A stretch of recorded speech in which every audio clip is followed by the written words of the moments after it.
घर पर क्यों नहीं मिलती है? हर समय हॉस्टल में ही रहती है क्या? उसकी कभी कभी छुट्टी तो पड़ती होंगी ना, तो वो घर भी आ सकती है। अरे यार, जब आप घर पर होते हो तो वो नहीं आती हैं, और जब वो आती हैं तो आप घर पर नहीं होते हो, तो इसमें मैं क्या कर सकती हूँ? और हाँ, 2 दिन पहले तो मैंने उनसे बात की थी, वो बोल रही थी कि वो वहाँ पर बहुत खुश हैं। अच्छा, तो तुम बोल रही हो कि 2 दिन पहले तुम्हारी मेरी बहन से बात हुई थी। 1 मिनट रुको तुम। काजल, जरा इधर आना। क्या हुआ? तुम्हारे चेहरे का रंग कैसे उतर गया? तुमने तो बोला था कि 2 दिन पहले तुम्हारी इससे बात हुई थी। अनुष्का, बताओ मुझे कि तुमने मुझसे इतना बड़ा सच क्यों छुपाया?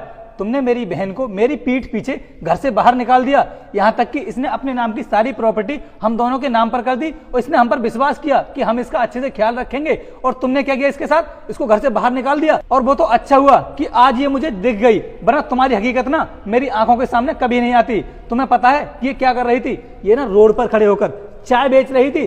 चाय बेच रही थी मेरी बहन, तुम्हारी वजह से। क्योंकि जो भी किया कराया है ना, सब तुम्हारा है। तुमने मेरी बहन के साथ में बहुत गलत किया है, और इसके लिए मैं तुमको कभी माफ नहीं कर सकता। रोहित, मुझे माफ कर दो, मैं आगे से ऐसी गलती नहीं करूंगी। तुमने मेरी बहन के साथ में इतना गलत किया है और तुम मुझसे माफी मांग रही हो। तुम्हें माफी मांगते हुए बिल्कुल भी शर्म नहीं आ रही है? अरे मैं ऐसी औरत के साथ में अपनी जिंदगी कैसे काट रहा था जिसे दूसरों का सम्मान करना नहीं आता हो, और ये तो मेरी अपनी बहन है, मेरी सगी बहन, और तुमने मेरी बहन के साथ में ऐसा किया है। देखो, इस गलती के लिए ना मैं तुमको कभी माफ नहीं कर सकता। तुम्हें अभी कभी मेरे इस घर को छोड़कर जाना ही होगा। रोहित प्लीज, मुझे माफ कर दो।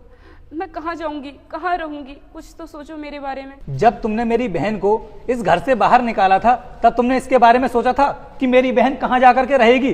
अरे इसने अपनी जिंदगी फुटपाथ पर सो करके बिताई है, सिर्फ तुम्हारी वजह से। जिसने मेरी बहन के साथ में इतनी नीच हरकत की हो, मैं उस औरत के लिए माफ कैसे कर सकता हूँ? निकल जाओ मेरे घर से अभी कभी। कोई बात नहीं भैया, भाभी को माफ कर दो। अब भाभी की समझ में सब कुछ आ जाएगा। सुना तुमने क्या कहा मेरी बहन ने कि मैं तुमको माफ कर दूं? यहाँ तक कि तुमने इसके साथ में कितना गलत किया है, और उसके बाद भी ये तुम्हारा भला चाह रही है। इसके अंदर है इंसानियत। दीदी, मुझे माफ कर दो। जो कुछ भी मैंने तुम्हारे साथ किया वो बहुत गलत था। मुझे तुम्हारे साथ ऐसा नहीं करना चाहिए था। मेरी बहन बोल रही है, इस वजह से मैं तुझको माफ कर रहा हूँ, वरना मैं ऐसी औरत को कभी माफ नहीं करता। अब जाकर के हमारे लिए खाना बनाओ। चल बहन, हम अंदर चलकर बैठते हैं। ठीक है भैया।